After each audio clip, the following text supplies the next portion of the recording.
Yes, people, welcome back to Football Central. Welcome back to the Emirates Era Podcast. Arsenal are in back-to-back semi-finals of the Champions League for the first time in 140 years. After drawing, and I have to say it was a bit of a boring game. Joe's clapping it in. A bit of a boring game at home against Sporting Lisbon, but we got the job done. We're going to talk about the performance. We're going to talk about individuals. We'll talk about the manager. We're definitely going to talk about Sunday as well. We need to talk about Manchester City. I think all eyes straight away are turning to that. But as always, I've got Jay Charm in the building. I've got Shay Gunner in the building. And I've got Nathan Sayers in the building. Lads, let me start with you guys. You three were all at the game. I was in the studio. Joe, I'll come to you first. Talk to me, man. What was the vibe like in the stadium? I was there. We were all there against Bournemouth. We heard the boos at the final whistle. I don't agree with the boos, but the players gave us nothing, right? Tonight, before the game, you're very zoomed in, by the way. Do you want to go down? No. Before the game, what was the vibe like in the stadium off the back of that loss? Obviously, it was that tifo as well, history in our sights. Yeah, I was a fan of that.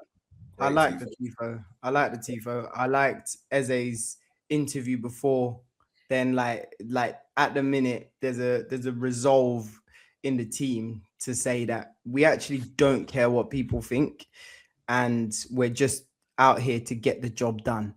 And I think in terms of going into this game, there was a lot of frustration, a lot of exhaustion from not just the players, from the fan base, right? From the performances that we've been seeing. But as an environment, like, we were up for it.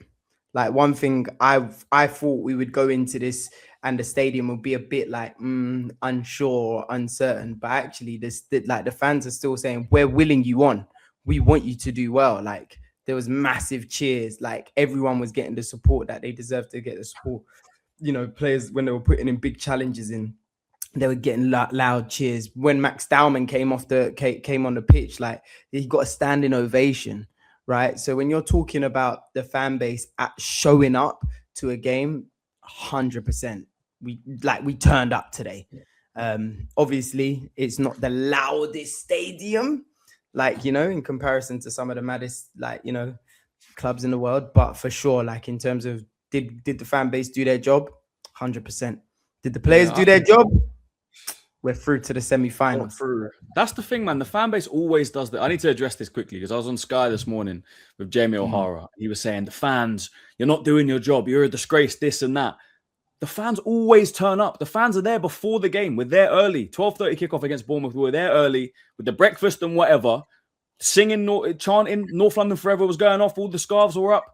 The players have to feed the fans. It's not the fans aren't on the pitch. You could be the 12th man, but if they aren't the 11, the 12 doesn't exist. So the fans are always there. Shay, Nathan, you're at the game as well. Talk to me about the vibe before. How are you guys feeling? Take it, Shay. Go. Yeah, it's a mutual relationship. I think there are times where, you know, not much is happening, and you've got to, as fans, you've got to feed them energy. But then likewise, they need to do something that is going to get us up, give us energy as well. I think Arteta actually said in the presser something about, we know what gets the fans going. Like, we've looked at, you know, what actions will get the fans going. I thought that was quite interesting because I think we said on the last pod, like, sometimes you need a crunching challenge.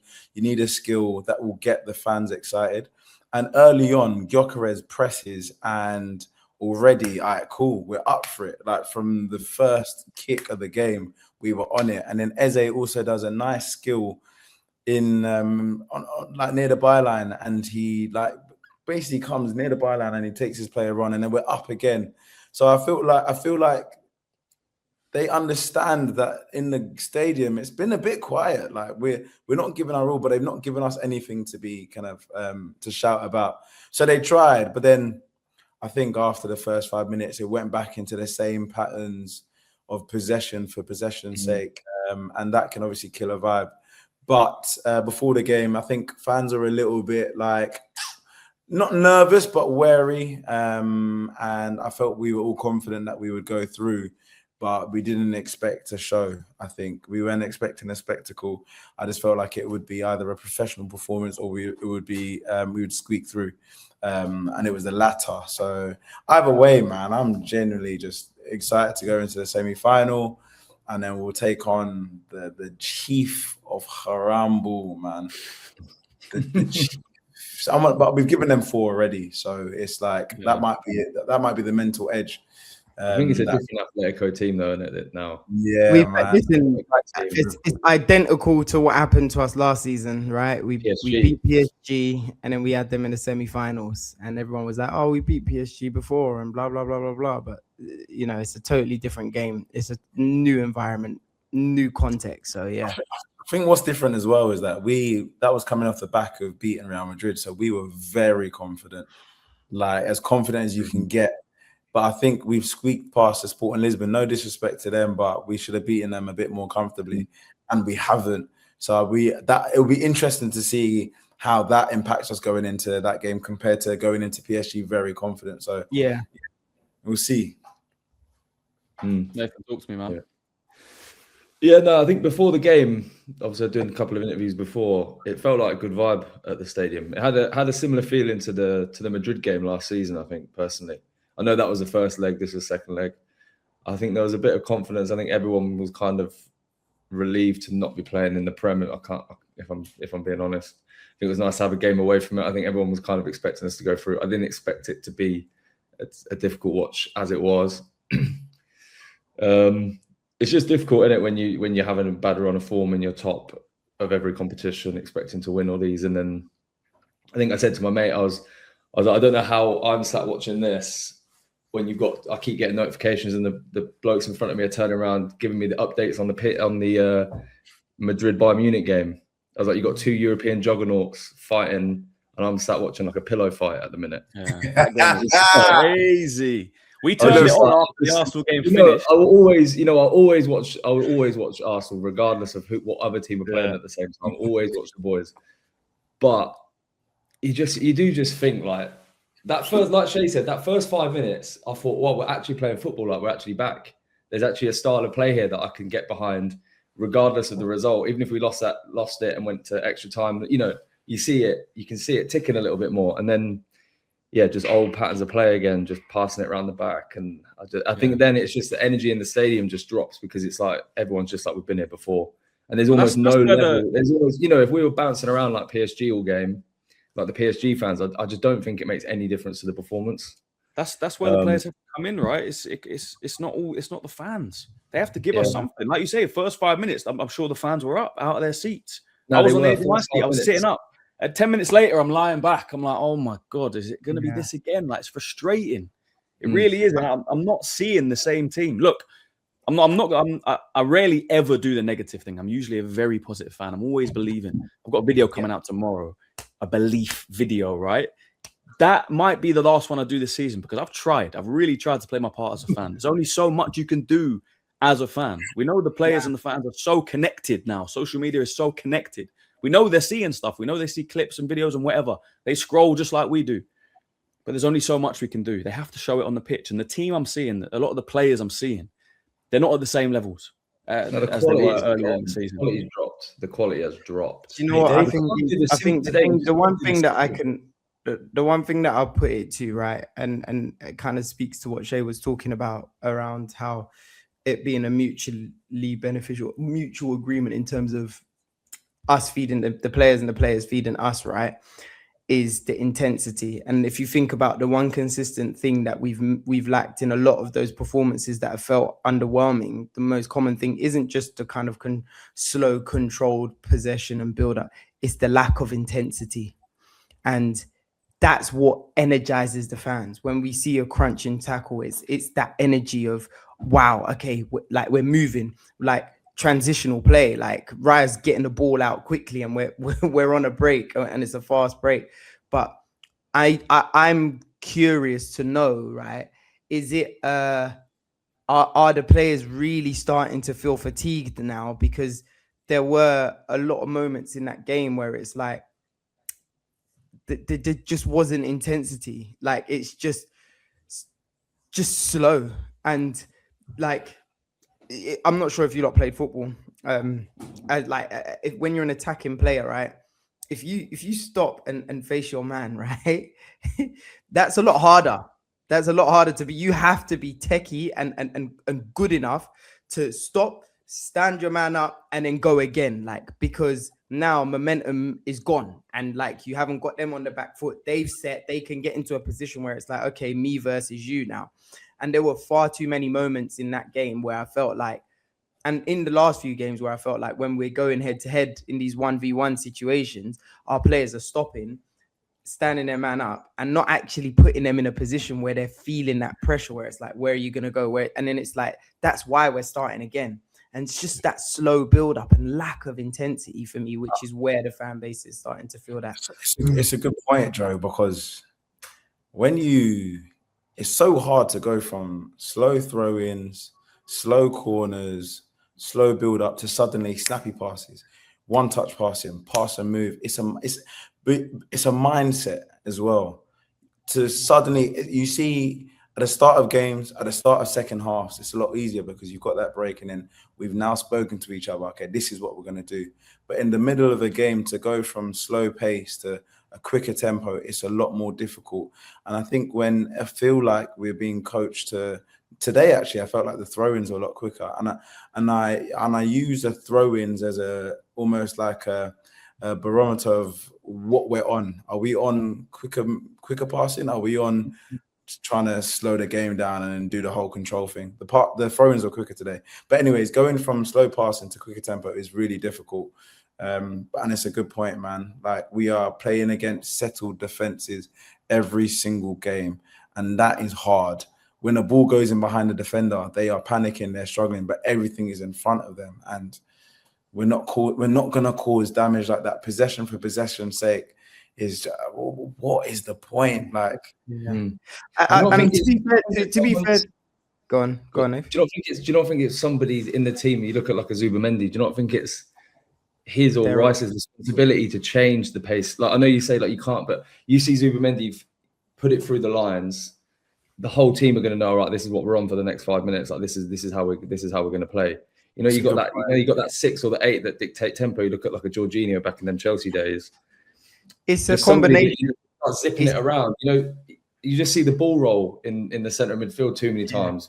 Foot over the ball. It's a combination, man. Yeah, I just think we just need that. I think, and at the minute, just that quality's gone. Just them balls through the lines. Even just the easy passes out to the fullbacks. Going out for throw-ins or weren't in their path. It was going out. Yeah, I'll be fair to say this match didn't feel like. I think this match was more a question of quality and reminding themselves that actually you can play some of those passes, because we saw moments where attempts were being made to actually play forward a lot more than the last few games that I've seen for a long time, right? Where it's like, actually, well, Zubimendi won man of the match. There's no surprises there, right? So I think there were definitely attempts to do it. I think now it's a matter of them reminding themselves of their own individual quality to keep on going. Actually, I need to continue being brave, right? I need to continue taking those risks, because I don't think it falls on one individual to kind of dictate the tempo. Of course, you have those special players, but I think those sorts of players can be dotted around literally anywhere from that midfield to the front three. Like, literally, you think of a Lamine Yamal, for example, minute 1. Like, do you get what I mean? He was just on Barcelona. Ousmane Dembele for PSG. Like, I get what Nathan's saying, though. Go on. I was going to say, often there is a player. There is what they called metronomes. I think there's players that keep it ticking along, and then there's players that set the pace. Like, I think Odegaard actually does it quite well. To be fair. This is what I was going to say, but Odegaard has been that for us. And when you're talking about the output, it still hasn't reflected that sort of person who's trying to bring that sort of tempo and energy to a game. So if you're talking about someone who's, let me get the ball and move it quite quickly, sometimes it's not necessarily, I guess, the most effective pass.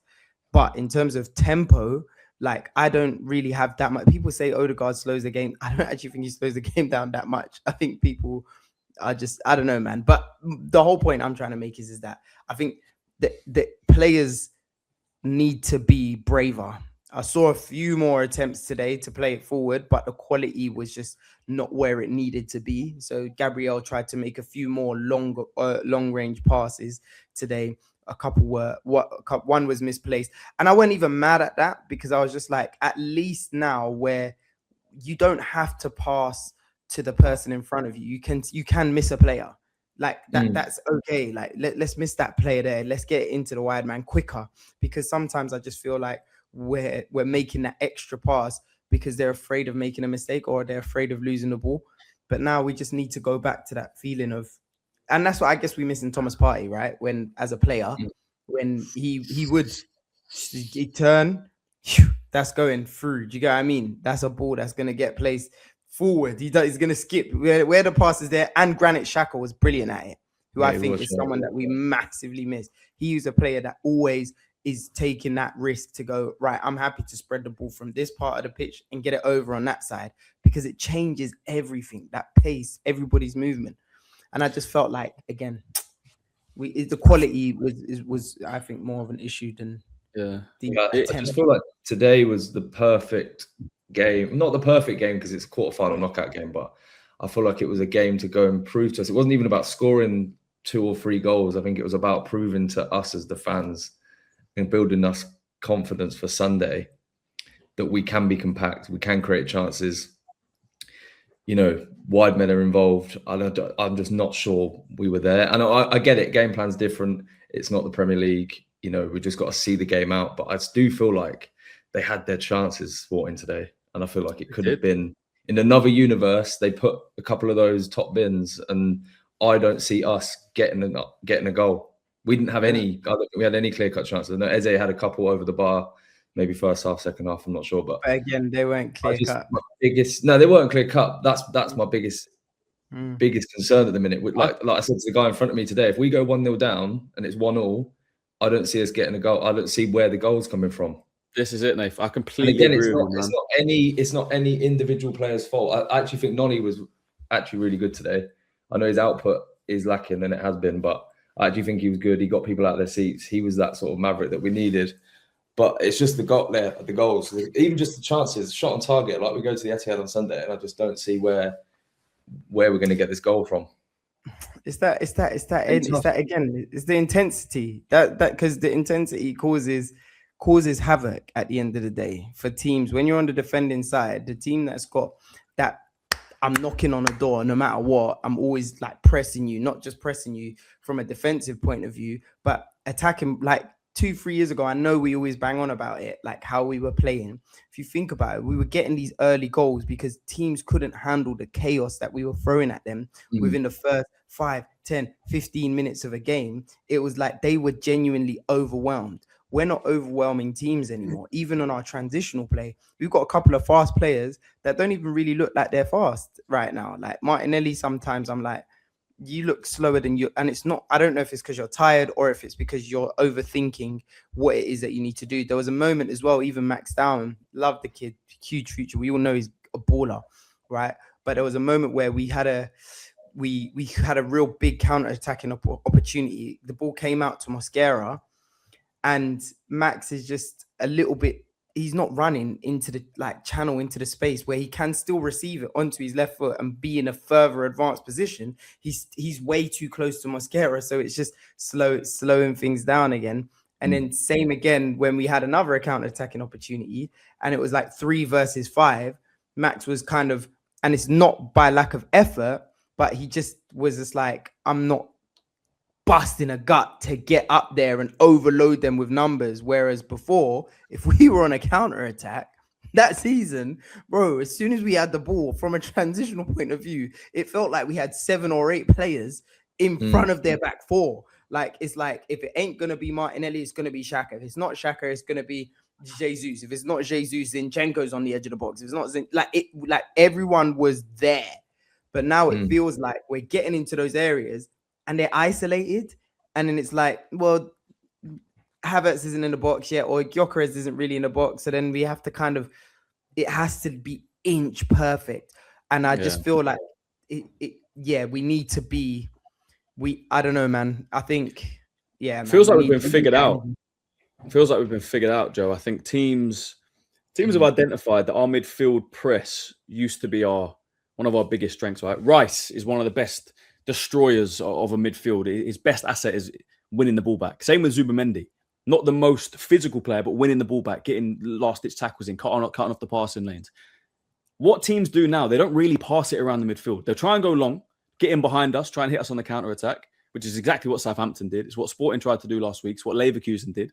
It's what Man City tried to do. Or they'll just go back to their goalkeeper.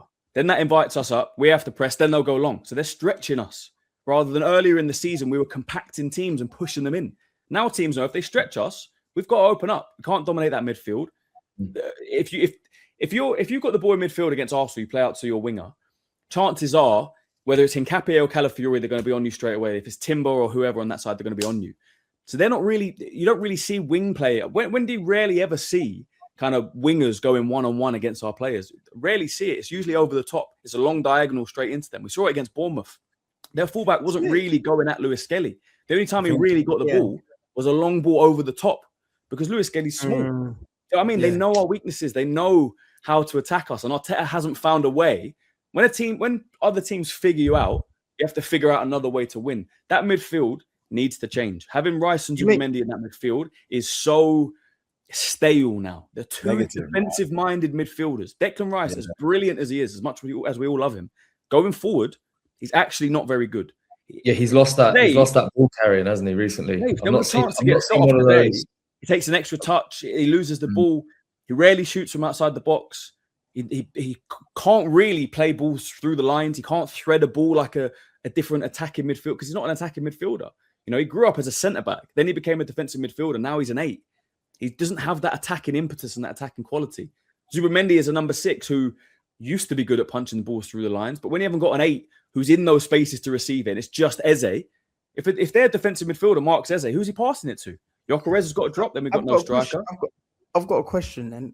Go on. Do you think as well, right? And it could be a curveball, but do you think, obviously we celebrate our depth massively, right? But we've had bare combinations all over the pitch in terms of different like teams that are playing, even though we'd consider them to be strong lineups. Do you think that is having a part to play in terms of that kind of green link on FIFA to some of this 100%. Compact nature that you're talking about? Earlier on in the season, there was enough of the core that were there to understand how we can move into this area, but now actually this player, that different profile of a player completely changes that dynamic completely, which is now where... Tell me 2 players in the Arsenal team that link up well.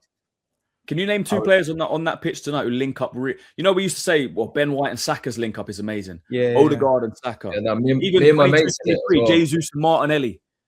You know, Trossard and Zinchenko in 23, 24. Like, I can't think of a combination of 2 players now where I'm like, when those 2 play together, they complement each other. Who does Eze link up well with? That's the problem. Who does Rice link up well with?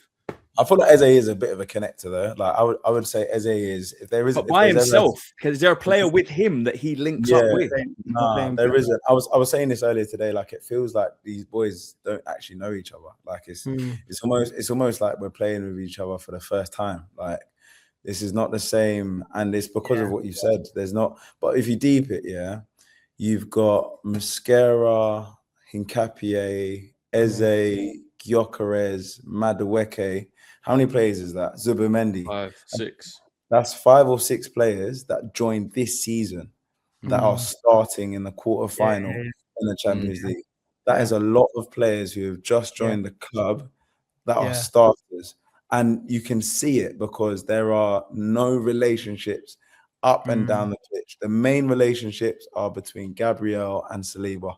Gabriel, Saliba, and Rice as a triangle, I'd say. That's the only relationship.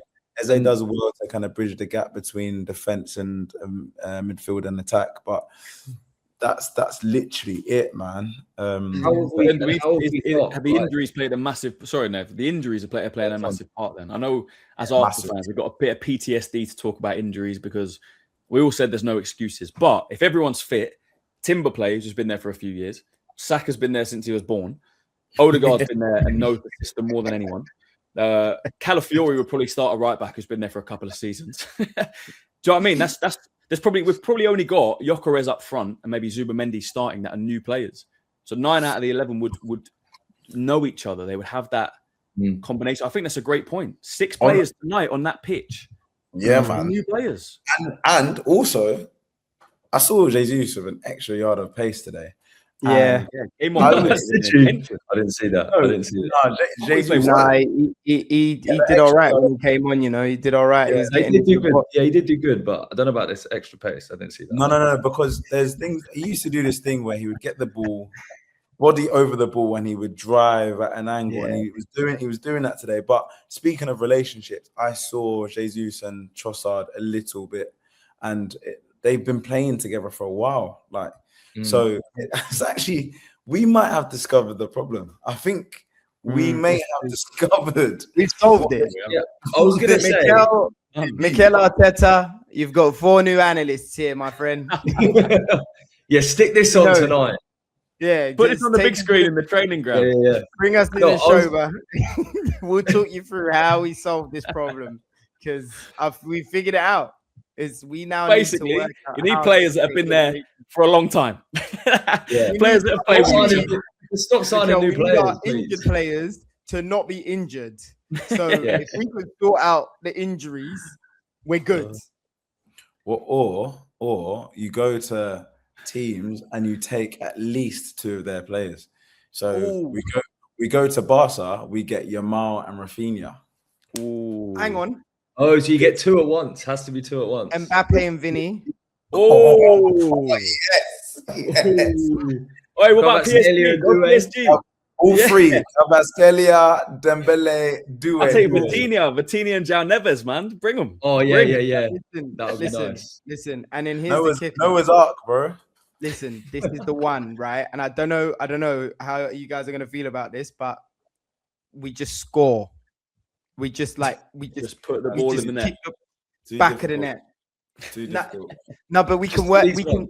This is the thing. If we just start banging it in, I think you've taken it too far now, bro. On that point, how are we? I don't know if any of you are going to agree with this or not.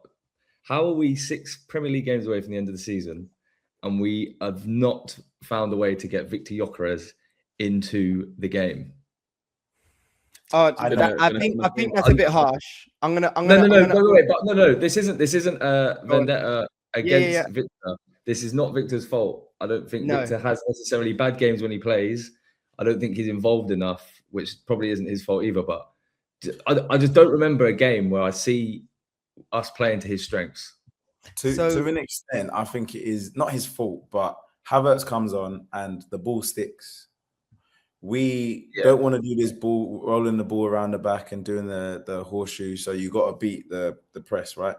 And the ball goes into Havertz and the ball sticks a little bit. He wins. He knocks on a header. Gyökeres does not do that. Yeah. So it's not an option. Okay, but then all right. The question would be, what are his strengths? What would we have to do to get him into the game? Like what?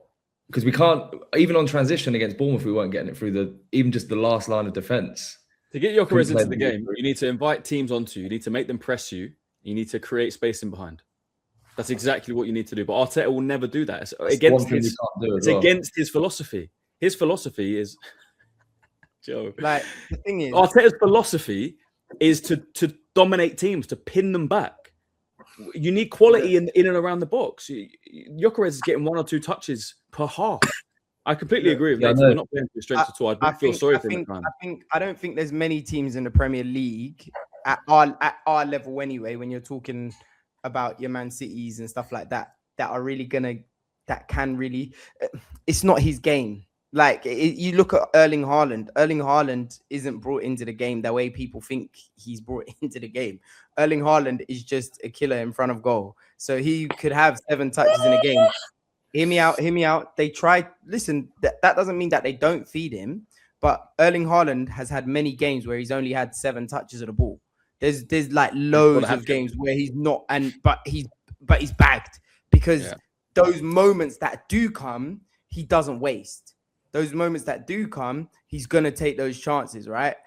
Don't get me wrong. There are other games where they've created loads of chances for him. And this is where I feel like Gyökeres has just got to be a lot more efficient when it comes to what he's bringing to the team in terms of that element in his game. When he is getting a shot off, Is he getting it on target?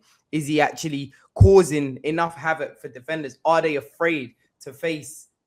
Like, do you get what I mean? It just feels like they're not as afraid as Victor Gyökeres as they are afraid of Haaland, because everybody knows that when you do get Haaland, when he does get like a chance or a sniff at goal, he's going to take it. Haaland doesn't get loads of touches of the ball, you know. He's not involved in Manchester City's build-up play. He doesn't hold up. I feel like he gets a lot of chances, though. I feel like he does get his chances. You know, to score a hat-trick, you've got to have 3. You've got to have at least 3 chances, obvious. But I don't think Victor... We're not even creating that. We're not even creating that. Had a goal today. There was a chance in the first half where it came across. I don't know if you guys have seen it back. Yeah. He tries to go with the outside of his right foot. If he just goes with his left foot, he taps it in. Yeah, but he did that against Bournemouth, didn't he? He could have whipped it in with his left. He had the one where he scuffed it up, and then he had the one where out edge of the box where he put it just wide. That's 2 chances. It's just a confidence thing again, I think, isn't it? It's just the confidence is just dropping the quality a little bit, I think. But to be fair, though, like I say, it's nothing against Victor. No, he's of course. obviously a top goal scorer this season. I'm just saying, if we found a way to actually get him involved more, could we, baby? Are we? That's what I mean. Could we do more to help him? Yeah. Where is it come from? Here's a concern. Firstly, shout out Gyökeres because he's got 18 goals. Like that's 18 goals. That's actually sick, and he gets no touches. My concern is that our goalkeeper gets more touches than our striker. Yeah. That's the main concern. I think it should be looked at as a fundamental issue. There should be your goalkeeper should.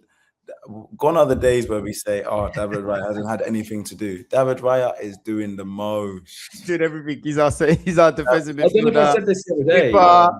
All of the risk is at the back. Yeah. I was listening to Rory Talks Football. Hey, that guy. Hey, shout out Rory, by the way. That guy Rory, at the back. Man. He put up a video where he's talking about we're like very comfortable taking risks at the back in terms of how we're playing. But do it every game. Even Raya today gave it straight to their 10. He had a Ramsdale moment. And then apologised. That would have been in the back of the net. Today, this was not necessarily his strongest game. Let's be honest. Everyone's allowed a pass, right? But this was not. Of course they are. Yeah. I'm not against Raya, but he had a couple of moments today where I was like, oh, David, now's not the time. We need to lose you, buddy. Like there was one where he rushed a moment where the Sporting player kind of blocked his. Oh, it was in the box. Yeah. And then he just passed it out. Like it was like, David, like this is what I mean. All goes back to that confidence thing. You're meant to be feeding us as the fans the confidence that you can do the job and get the result. But for some reason, we're doing all this. What I will say though is right, and shout out Declan Rice as well for saying this. What a guy. Is like we don't care. Like everybody wants there to be a big problem, and I think the fan base. I understand because I'm right there with everyone as well to feel how we're feeling, but we can't forget we are literally in a semi-finals of a Champions League final, and literally we're still like context is so important. Like, and I think both ways that context matters, right? There's the context on our side where we've got the history of it not working out the way that we want it to work out and it falling apart around this period of the season.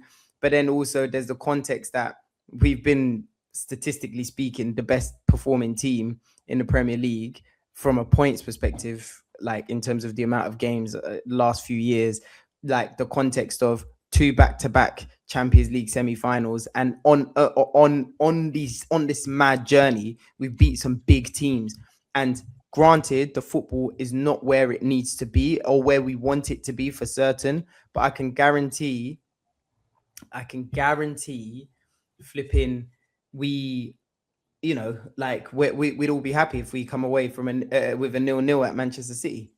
Do you get what I mean? If it was 0-0 at Manchester City, we would all be satisfied with that result, because a lot of us are saying, oh, if we get a draw at Man City, that's what we want.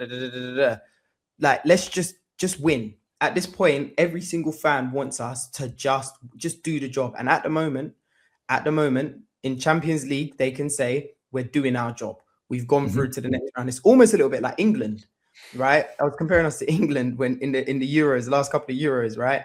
Everyone was complaining about the football, complaining about it. But if you look at it contextually, Gareth Southgate was taking us further than we've ever gone before at the time. So our expectations have now changed because we know what the quality of the team is like, and we know what we can do and what we hope to do and what we know we can expect from the players. But then we're getting through, and it's not the best football, but guess what? We're getting through. But what matters most is get it over the line. Just get it over the line. Why did we feel so happy last season? And it honestly, it genuinely feels almost not the opposite. Come on, we're in a semi-final, but I have not got the same endorphins because of Sunday. That I had Sunday, bro.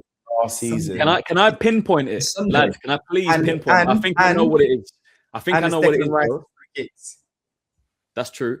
I think that Southampton game has had such a massive effect on our season. Can you imagine we didn't lose against Southampton? Imagine we're in the semi against Chelsea.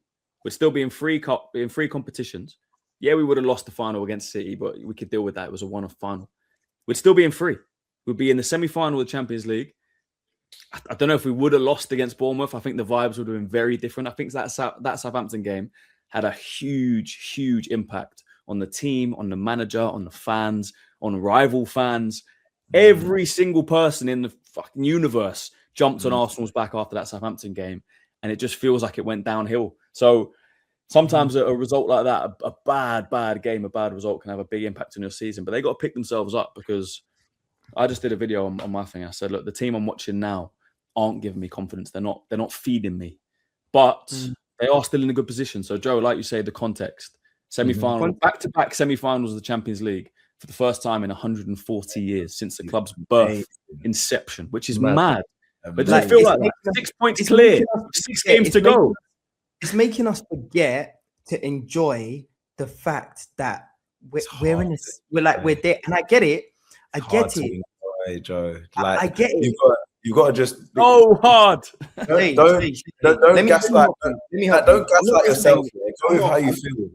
Joe. Seriously, don't intellectualize it for a second. Yeah. Don't intellectualize it for a second. Go with the emotions and the feelings that God gave you. Let me tell you something. Right. Let me tell you something. Okay.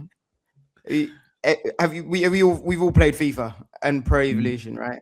Right. Yeah, and you play against someone, right? You win 1-0 against your op, right? Because let's be honest, we care about how we are perceived by the other fans. We win 1-0, and it was a sweaty 1-0. And he's looking at you and he's saying, "You're dead." What is your immediate reaction?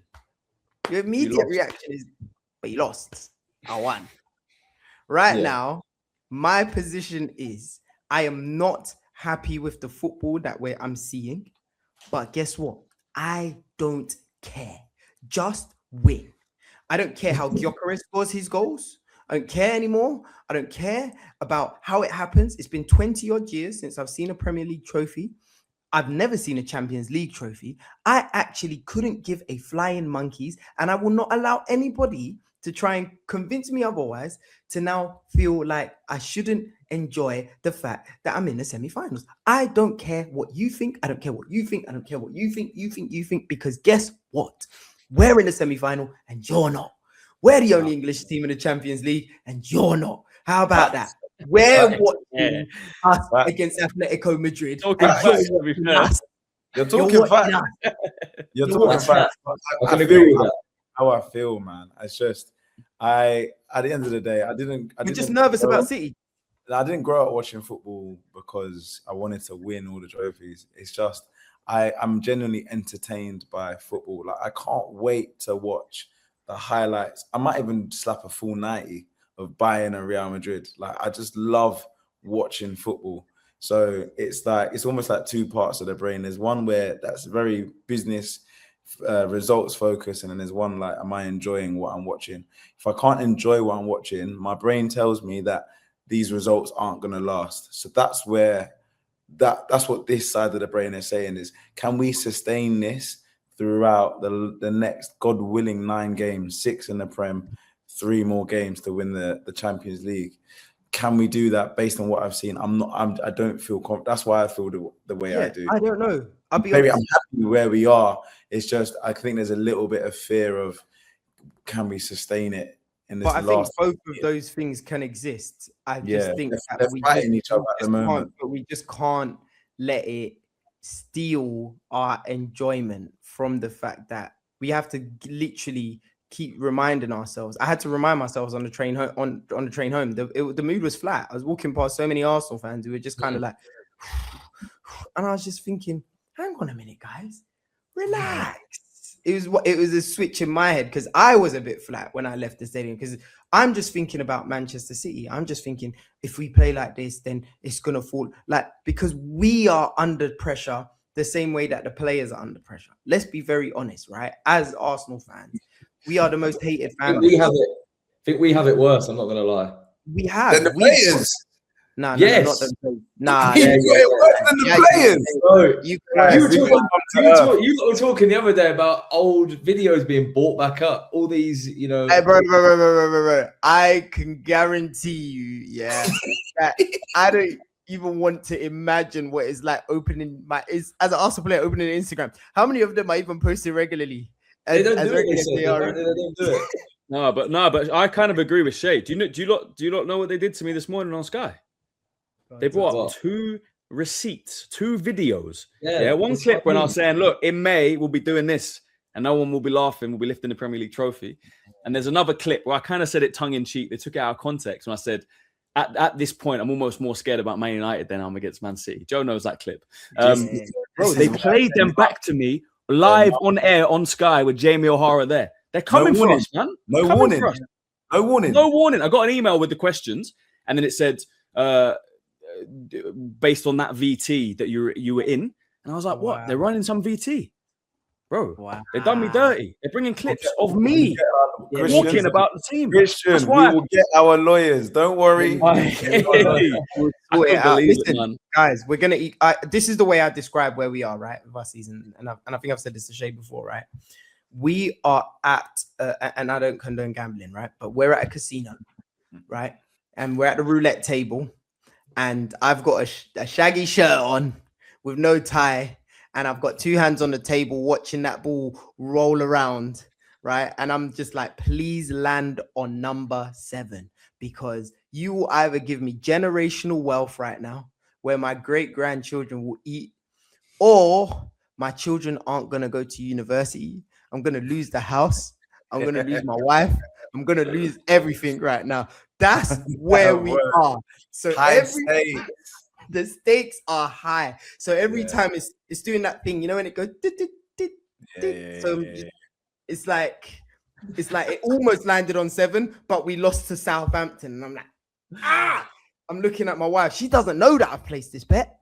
She doesn't know. She hasn't got a clue. She just thinks, and my kids are looking at me going, "Hi, Dazzy, I love you." And I'm like, and I'm just standing there scratching my head. Please. Just land on 7, Arsenal. Just land on it. Online gambling is dark, by the way. It's dark. Stay away from it. Anyone watching, don't do it. Stay away from it. All right, we've spoken far too long on this sporting game, the vibe around Arsenal. Just quickly, Atletico Madrid in the semis. How are we feeling about that? Look, I think Barca would have got through if they didn't get a red card in the first and second leg. You know, they were 2-0 up in 20 minutes yesterday, and then it wasn't to be. You got to big up Atletico. They got quality, you know, Griezmann and Alvarez and these kind of guys, but we beat them 4-0 in the group stage. I see Shay doing this week. We're confident we can get through that. I'm confident. I'm confident that we can get through it. I don't think it will be as easy as the first game for sure, but the thing that gives me a little bit of comfort is that Atletico also play Haram ball as well, innit? And you know, they're 4th in La Liga. They haven't been great in La Liga this season. Yeah, and in the great gesture of our friend Rafinha, he said to them, "You're going home. You guys are going home in the next round." So, you know, he told them, not my words. You know what I'm saying? Arsenal fans that was brave as well. Barcelona players saying, he said, "You're going home" to the Atletico fans. So, but yeah, to be fair though, just looking at that though, that says a lot about. I know he's giving it. They've just lost, and he's giving it to the fans, but that says a lot about, you know, La Liga's perspective of Arsenal as a football club.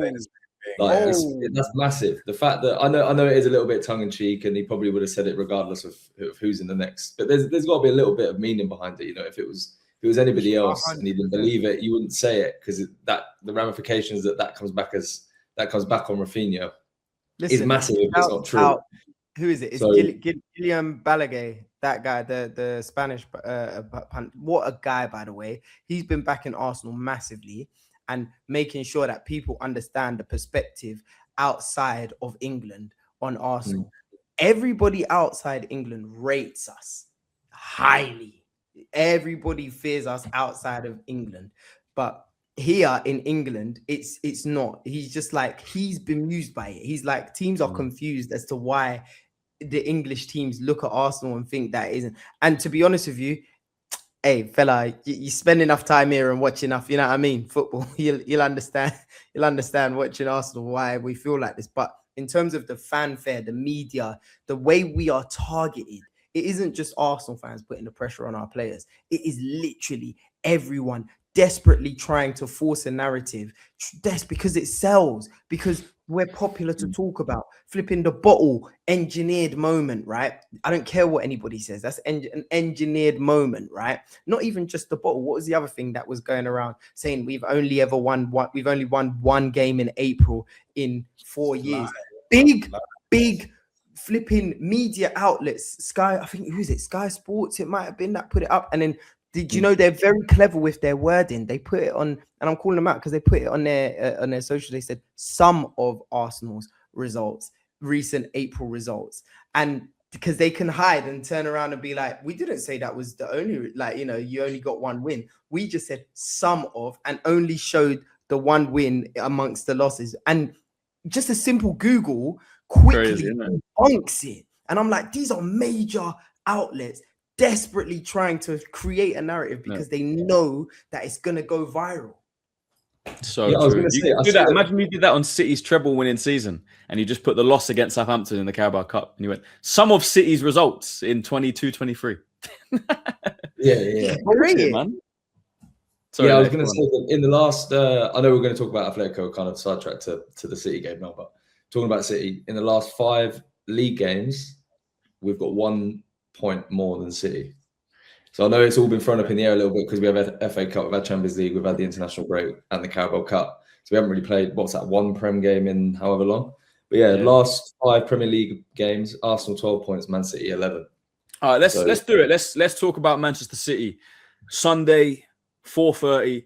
This is the most super Sunday of the season, you got to say. So how are we feeling? Can we go and win that game? Do we have enough? Do we have the quality? Do we have the confidence? We definitely don't have the momentum looking at the recent results, but can we do it, lads? Joe, I'm going to start with you. I know you're always positive. I know you always believe.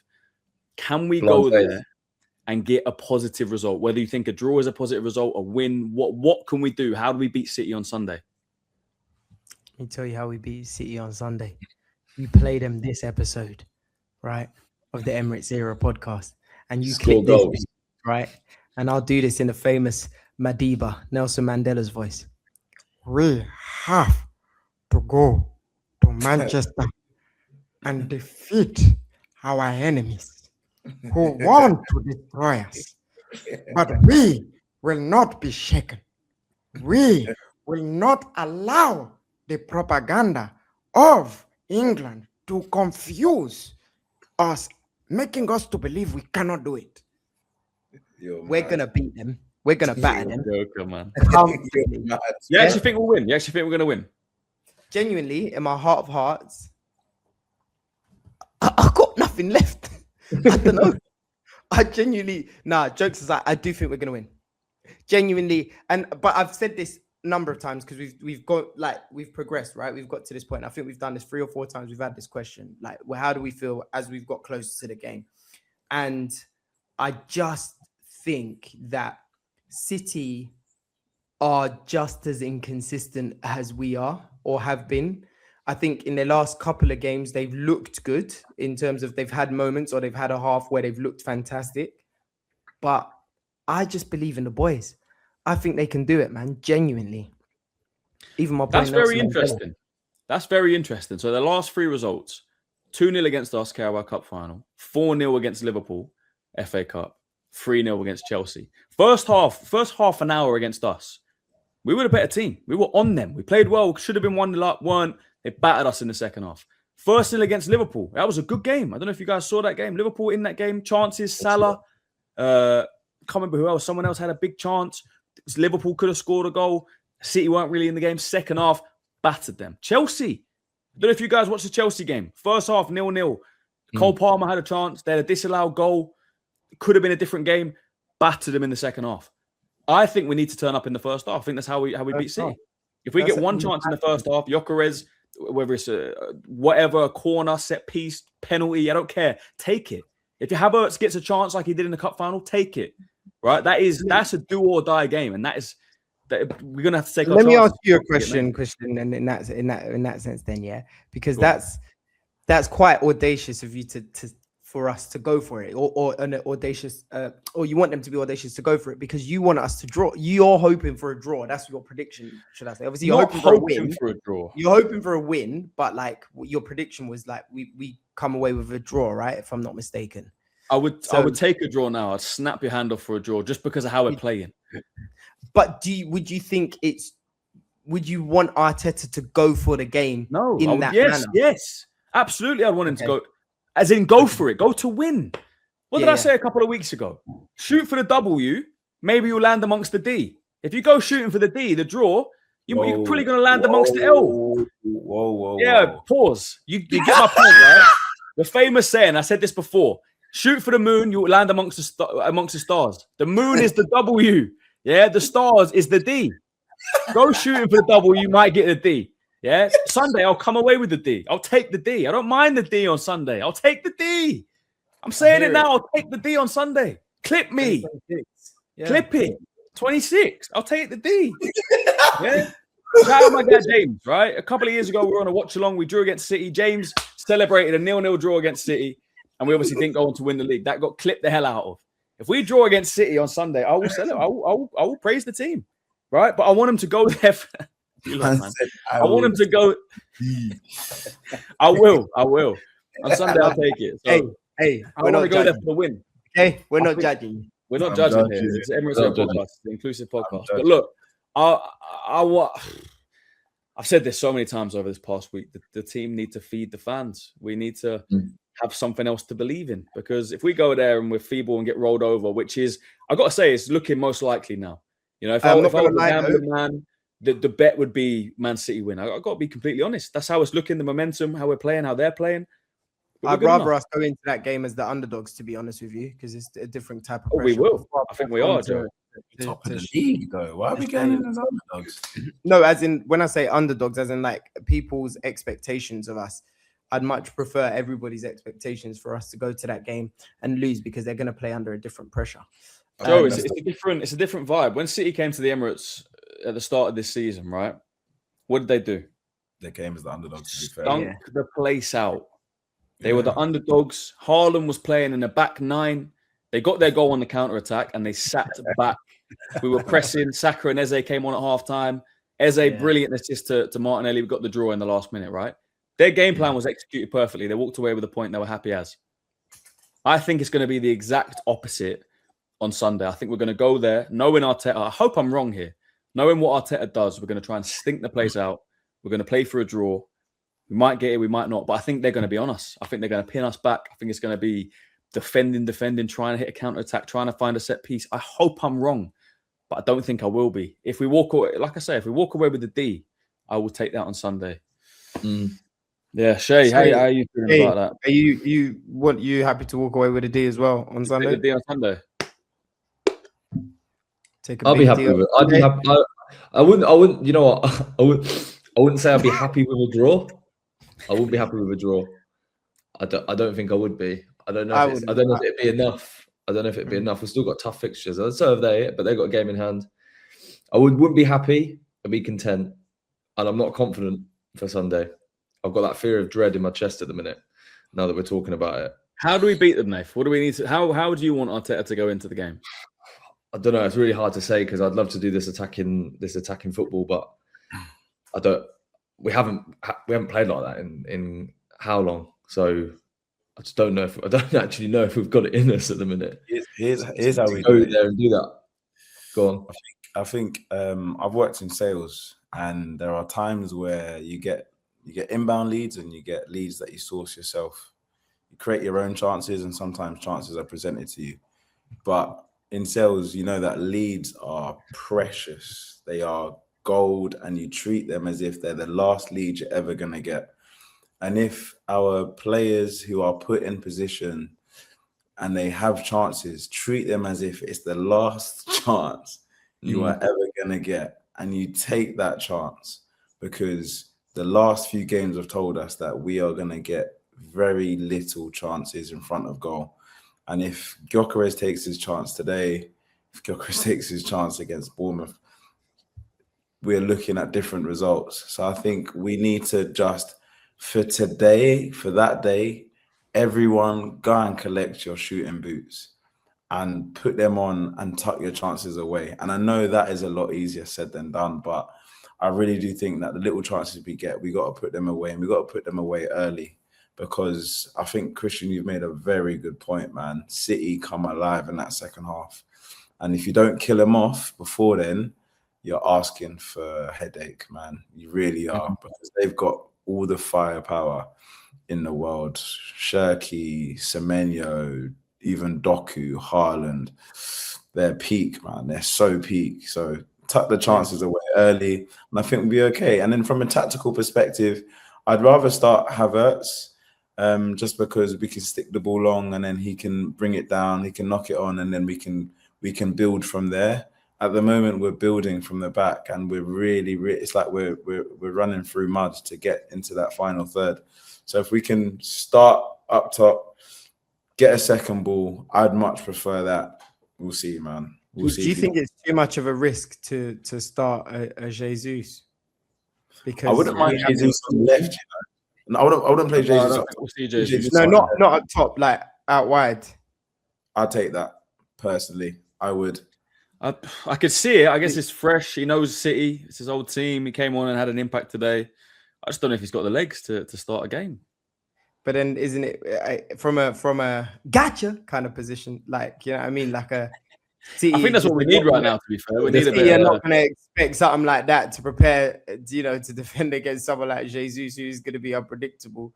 He comes in down that left-hand side and cause, because on his, and we ain't seen it in time because of injuries, but that guy. You might say on his day was On about. his day, he stopped himself. I was 22, 23 was his that day. day was a bit a while ago, that one. But he's got it in him. We know he has got it in him. And if he can put, like Shay says, it's that. Listen, my favorite line from Alexander Hamilton is, history has its eyes on you. History has its eyes on you. These players need to understand history is literally looking at you, staring at you. Do this thing, and you honestly are etched into, I think, for a generation of Arsenal fans, you'll be hailed up almost as high as the Invincibles. And that is a wild thing to say, because it's so big in terms of how difficult the Premier League is to win right now. We're up against the Manchester City. We've come so close. You've turned things around. Like, the love that you will get from all of the fans, it will be so nuts, because forever you will be remembered as the team that broke this damn curse, that ended it all. And it won't be as great an achievement, no. But you as an individual player will be remembered forever. Literally forever. You can go to another team and people will be talking about that moment. That moment. That'd be mad. Can we put calm in the damn music? Can we put music over that? Do that edit, clip it. Yeah. Send it to Mikel as well. Someone send it to Mikel on Insta. Get him in the training ground, man. Yeah. That AI music behind it. Who was it for Man United? Makeda. It was Makeda. Remember Makeda. him? God. Yeah. Well, It was his one moment, bro. Oh, Like, such a big game, man. Yeah. One thing I do want to see, though, I want to see Mosquera at right back. I thought he was very good against Sporting. What did I say? What did I say? Nah, he's a top player, man. Top player. Every time he comes in, right back.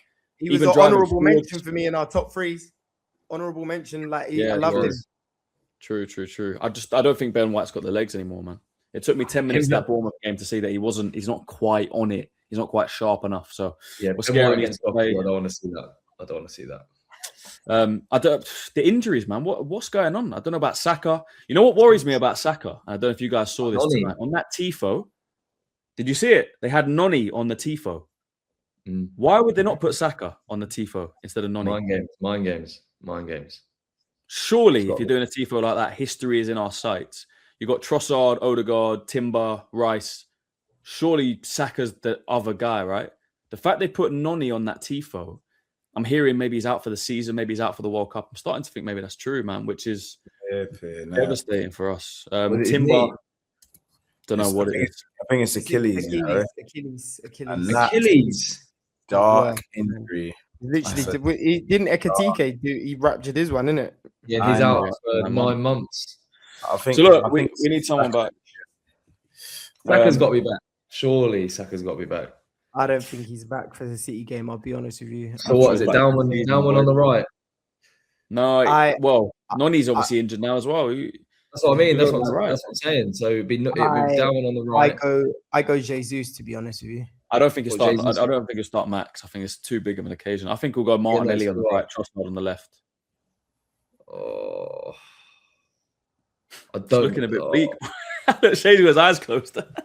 If you would have told me at the start of the season that we were going to go into that City fixture and it was going to be as big as it is now, and our front three was going to be Martinelli on the right, Gyökeres up top, and Trossard on the left, without knowing the rest of the team. No, hang on a minute. I don't think that's true. I think you would have been excited because at the start of the season, I mean, the excitement for Victor Gyökeres, you know what I'm saying? You got that Leandro Trossard, we still liked him. Maybe we'll unlock Gyökeres. Who knows? We can unlock Gyökeres. You know what I mean? If there's one game for Gyökeres to fully turn up, it's this game. For Madueke, get himself to 20 goals. One. All it takes is one 21. Game. Have a hat trick. Kai Havertz did it at Chelsea, right? Kai Havertz did it at Chelsea, right? When he bagged that one goal for the Champions League, made that price tag.